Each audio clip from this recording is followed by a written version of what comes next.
I think the world we live in now,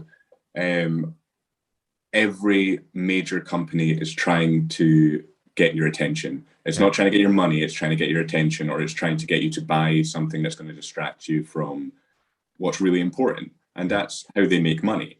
A lot of us, I think, get distracted by social media or get distracted by that next purchase.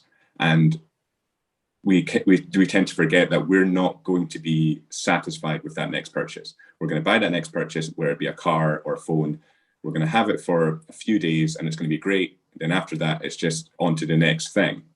And I think one thing we should take from the pandemic is to be a bit more stoic. That idea of being grateful for things. And like, I'm not grateful for COVID, but I'm grateful for what came out of COVID. Absolutely. And I think what you're talking about there is having that mental space. There's two examples I can think of. 2 weeks ago, I had COVID and I had 10 days just to be in the room, isolate from everyone else and just think. And I had an epiphany, and that was like a complete different career change of where my life should be heading. And it would have been, it was basically a decision that was going to affect the next 3 years of my life. And then just the other day, I meditate every day for about 10 minutes.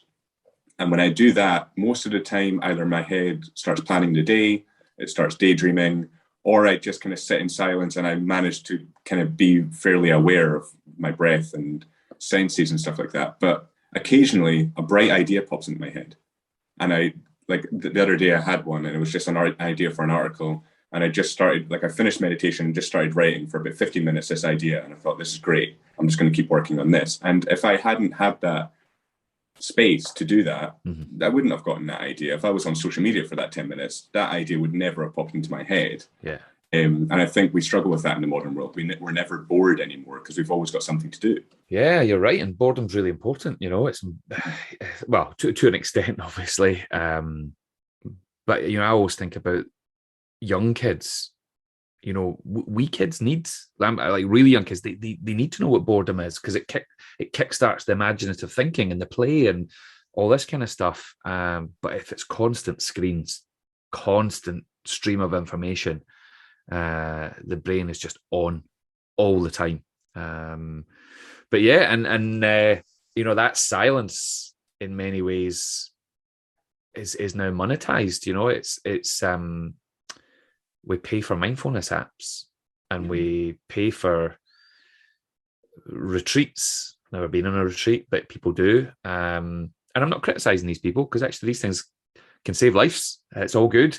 But actually, we literally need to buy silence now, some of us. It's a scary thought, but certainly to go back to talking about teenagers, I think they've got a lot on at the moment.